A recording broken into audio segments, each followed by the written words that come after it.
শুভ সন্ধ্যা। কেমন আছেন সবাই? ঢাকা শহরে শীতের আমেজটা চলে এসেছে। আজকের প্ল্যানটা তাই 300 ফিট।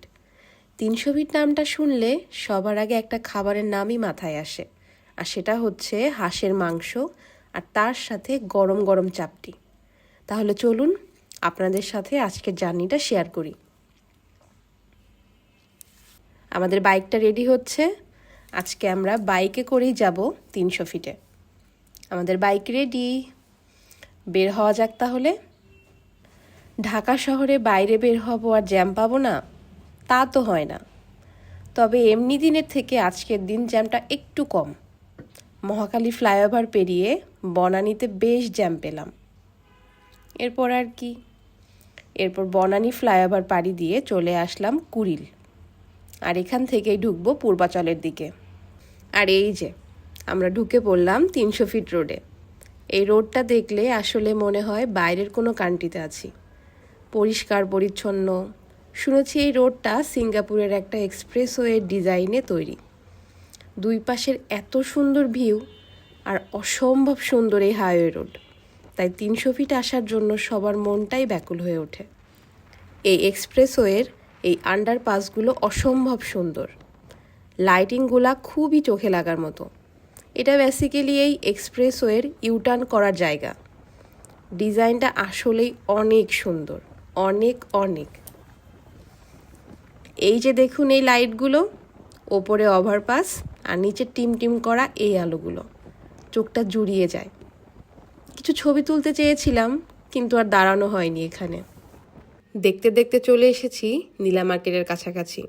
ঢুকে পড়েছি এক্সপ্রেসওয়ে ছেড়ে আমাদের আজকের গন্তব্যে। এই যে দেখছেন দুই পাশে এত দোকানপাট, আগে কিন্তু এত ছিল না। কয়েক বছর ধরে এখানে এত দোকানপাট হয়ে উঠেছে। সবাই এখানে আসলে হাঁস আর চাপটি খাবে বলেই আসে। আমরা নীলা মার্কেটের একটু ভেতরের দিকে যাব, বালু নদীর পাশে, নীলা মার্কেটের শেষ প্রান্তের দিকে আমরা চলে এসেছি। আমরা 300 ফিট আসলে এই খালার এখানেই আসি। খালার হাতের রান্না অনেক ভালো, মশলা না কম না বেশি। আর এই যে সেই আকাঙ্ক্ষিত হাঁসের মাংস, যেটার জন্য এখানে বারবার চলে আসা। দেখছেন কি দারুণ টেক্সচার, জিভে জল আসার মতো, তাই না বলুন? খালা বেশ হাসি খুশি মানুষ, আর আমাদের বেশ আদরও করেন। আমাদের জন্য তাই মাংসটা আর একটু গরম করে দিলেন। আর তার সাথে সাথে চলছে চাপটি তৈরির কাজ।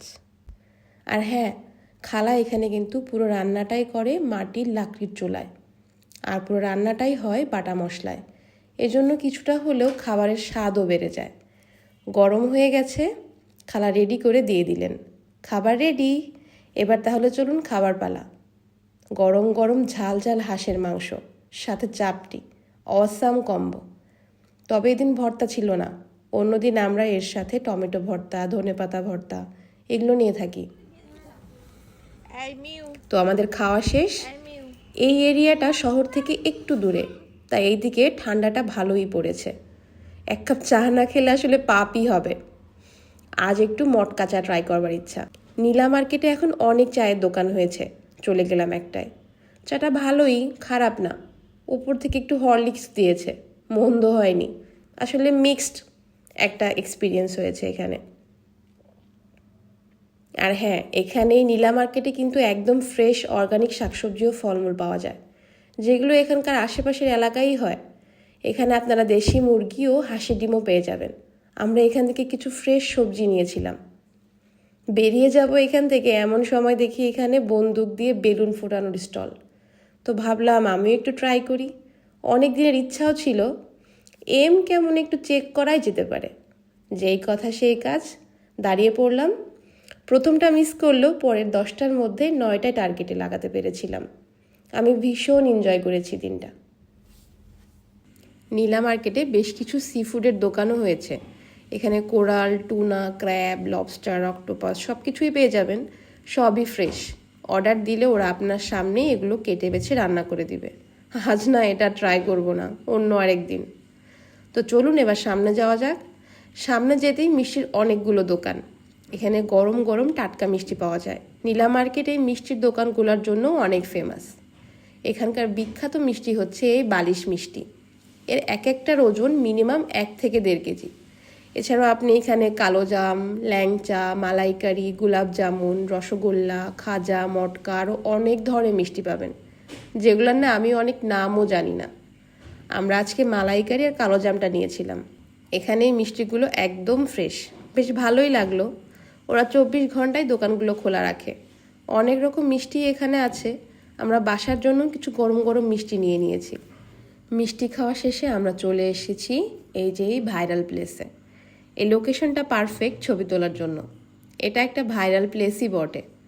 300 ফিট আসবে আর সে এখানে ছবি তুলবে না, তা তো হয় না। এই জায়গাটায় সবসময় ভিড় লেগে থাকে, তবে আজকের এই সময়টা একটু ফাঁকা পেয়ে গেছিলাম। তো অসম্ভব ভালো একটা সন্ধ্যা কাটানোর পর এবার রওনা হয়েছি বাড়ির পথে। আবারও এই সুন্দর 300 ফিটের রাস্তাটা দেখতে দেখতে ফিরে চলেছি। কেমন লেগেছে আজকের ব্লগটা কমেন্ট করে অবশ্যই জানাবেন। সবাই ভালো থাকবেন, সুস্থ থাকবেন। দেখা হবে পরের ব্লগে। টাটা।